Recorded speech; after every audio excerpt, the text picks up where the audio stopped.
2025 में जेठ पूर्णिमा का व्रत किस दिन धारण किया जाएगा। मन में बहुत अधिक संशय है कि व्रत किस दिन धारण करें। जेठ पूर्णिमा यानी कि बट पूर्णिमा के नाम से भी जाना जाता है। सुहागिन महिलाएं कई जगहों पर ऐसा होता है कि बट वृक्ष की पूजा जो होती है पूर्णिमा तिथि को भी मनाई जाती है और कई जगहों पर अमावस्या तिथि को भी बट वृक्ष की पूजा की जाती है। और मान लीजिए किन्हीं का व्रत छूट जाता है किसी कारणवश, वो पूर्णिमा तिथि को भी व्रत धारण करते हैं। तो मन में यही संशय है कि हमें व्रत किस दिन करना है। 10 जून यानी कि मंगलवार को भी व्रत रखा जाएगा और 11 जून अगर उद्यान तिथि से आप लेते हैं तो 11 जून यानी कि बुधवार के दिन भी व्रत किया जा सकता है। तो दोनों ही दिन व्रत है। मन में यही संशय है कि पूर्णिमा तिथि का व्रत हम किस दिन धारण करें। तो सनातन धर्म में जेठ माह का जो पूर्णिमा होता है इसका महत्व बहुत अधिक बढ़ जाता है। इस दिन लोग सत्यनारायण भगवान की कथा तो अपने घर में कहते ही हैं।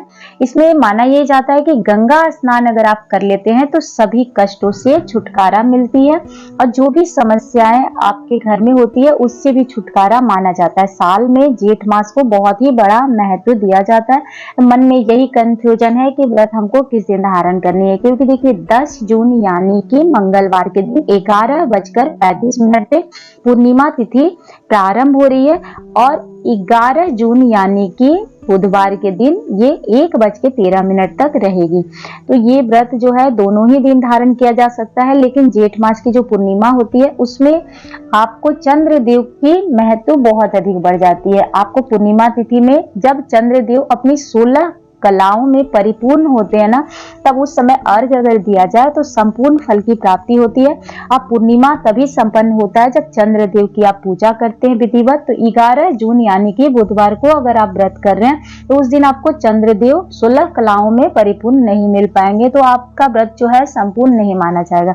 ऐसे अगर स्नान दान पूर्णिमा का करना चाहते हैं, गंगा स्नान, तो वो आप 11 जून को भी कर सकते हैं। अब अगर आप व्रत करना चाहते हैं पूर्णिमा व्रत, तो आपको माना यही जाएगा कि आप मंगलवार यानी कि मंगलवार के दिन ही आप पूरे दिन उस दिन पूर्णिमा तिथि का व्रत कर सकते हैं। जिस तरह से अमावस्या तिथि में देखा जाता है कि अमावस्या शाम को सही होनी चाहिए, उसी तरह मनाई जाती है, उसी तरह से पूर्णिमा में भी चंद्रदेव को प्रमुख माना जाता है। तो आप चंद्रदेव की अगर पूजा करना चाहते हैं तो 10 जून का ही व्रत धारण करें। मन में कोई भी संशय न रखें। स्नान दान करना चाहते हैं पूर्णिमा का तो आप विशेष रूप से 11 जून को कर सकते हैं। अब इसमें आती है कि महिलाएं जो भी हैं बट वृक्ष की जिन्हें पूजा करनी है वो व्रत किस दिन धारण करें। तो देखिए वो दोनों ही दिन व्रत कर सकती हैं। मन में कोई भी संशय नहीं है। आप सत्यनारायण भगवान का कथा अगर सुनना चाहते हैं तो 10 जून को भी शुभ दिन है और 11 जून को भी सुनी जा सकती है, कोई भी मन में संशय नहीं है। लेकिन पूर्णिमा का जो व्रत होता है उसमें चंद्रदेव का मान्य बहुत बहुत महत्वपूर्ण देखी जाती है। जो उनका पूजा अगर आप करते हैं तभी आपका व्रत संपूर्ण होता है। खीर का भोग लगाया जाता है। भगवान श्री हरि विष्णु के साथ माँ लक्ष्मी की उपासना विधिवत की जाती है और खीर में तुलसी पत्र डालकर अगर चंद्रदेव की पूजा की जाए और कच्चे दूध से अर्घ दिया जाए तो आपके जो भी चंद्रदेव अगर आपकी कुंडली में खराब हैं तो वो भी सही हो जाते हैं। घर में सुख शांति बनी रहती है। तो यही मान्य है कि इस दिन व्रत का बहुत ही पुण्य फल प्राप्ति होती है। इस दिन गंगा स्नान से सभी कष्टों से छुटकारा मिलता है। तो ये माना जाता है जेठ मास की जो पूर्णिमा है बहुत ही उत्तम है। तो जेठ मास की पूर्णिमा तिथि हिंदू धर्म में बहुत ही महत्वपूर्ण मानी जाती है और पवित्र नदी अगर मान लीजिए आप गंगा स्नान कर सकते हैं तो अति उत्तम है, नहीं तो कोई दिक्कत नहीं है। कोई भी नदी सरोवर में स्नान करे, घर में भी गंगा जल मिलाकर स्नान किया जा सकता है। और लेकिन ब्रह्म मुहूर्त में अगर स्नान करते हैं तो संपूर्ण फल की प्राप्ति होती है। ब्रह्म मुहूर्त के बेला में भगवान जितने भी देवी देवता हैं सभी स्नान करते हैं, इसीलिए ब्रह्म बेला को बहुत ही शुभ माना जाता है। इसीलिए आप देखेंगे कोई भी सनातन धर्म या किसी भी पूजा पाठ में ब्रह्म मुहूर्त की बहुत अधिक महत्वपूर्ण मानी जाती है। तो पूर्णिमा तिथि का व्रत में कोई भी आप संशय न रखें। आप 10 जून का व्रत करना चाहिए। और आइए फिर से एक बार डेट समझ लेते हैं। देखिए 10 जून को सुबह में 11:35 पर आरंभ हो जाएगी पूर्णिमा तिथि। 11 जून यानी कि दोपहर में 1:13 पर ये समाप्त हो जाएगी। तो 11 जून को आप पूर्णिमा मना सकते हैं। उस दिन स्नान दान कर सकते हैं। स्नान दान के लिए कोई दिक्कत नहीं है। कथा भी अपने घर में सत्यनारायण भगवान की कथा सुन सकते हैं। लेकिन अगर पूर्णिमा का व्रत धारण करना चाहते हैं तो 10 जून को कर लें, क्योंकि उस दिन पूरे ही आपको रात्रि में चंद्रदेव की पूजा विधिवत आप कर सकते हैं।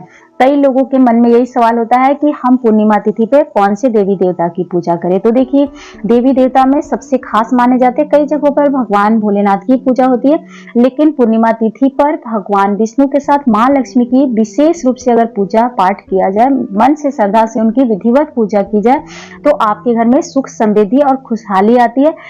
कई घरों में परेशानी लगी रहती है और कई लोगों के घरों में देखेंगे कि कुछ न कुछ हमेशा आते रहती है, या फिर आपके घर में बहुत सारी बीमारी आ रही है। तो अगर आप पूर्णिमा तिथि का व्रत धारण करने लगते हैं, तो इससे आपके घर की जितनी भी समस्याएं होती है वो धीरे धीरे समाप्त हो जाती है। अगर महिलाएं अपने पति के लिए, अपने पुत्र के लिए व्रत धारण करती हैं, तो उनकी लंबी आयु भी होती है, सुख सौभाग्य बढ़ता है, वैवाहिक जीवन में पूरी तरह से सभी परेशानियां समाप्त हो जाती है। तो जेठ मास की पूर्णिमा बहुत ही उत्तम है, इस व्रत को अवश्य धारण करें। साथ में अगर आपकी धन की समस्या है, तो माता लक्ष्मी की कृपा प्राप्त करना चाहते हैं, तो माता लक्ष्मी को प्रसन्न करने के लिए उनके प्रिय भोग को उन्हें अर्पित करें।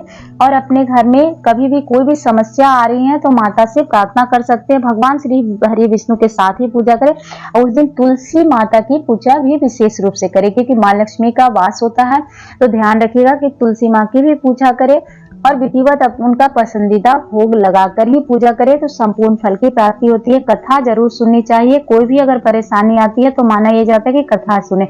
और सुहागिन महिलाएं व्रत वट वृक्ष की पूजा उस दिन विधिवत करती है, अपने सौभाग्य की, अखंड सौभाग्य की प्राप्ति के लिए वट वृक्ष में पूर्णिमा तिथि को सावित्री माता की पूजा करती है सत्यवान के साथ, और कथा भी सुनती है। कच्चे सूत से अपनी क्षमता अनुसार फेरी देती है और विधिवत पूजा करने के बाद अपने पति की सेवा करने के बाद ही जल का ग्रहण करती है। तो इस तरह से व्रत धारण किया जाता है, इसकी विशेषताएं बहुत अधिक है। तो पूर्णिमा का पूरी संपूर्ण आपको जानकारी इसमें मिल गई होगी। ऐसे भी जेठ मास की पूर्णिमा के दिन व्रत तभी धारण किया जाता है जब आपको चंद्रदेव आसमान में अपनी 16 कलाओं के साथ विराजमान हो। तो अगर जानकारी थोड़ी सी भी पसंद आई हो तो लाइक कर लीजिएगा, सब्सक्राइब भी कर लीजिएगा। आप सभी के जीवन में ढेर सारी खुशियां बरकरार रहे।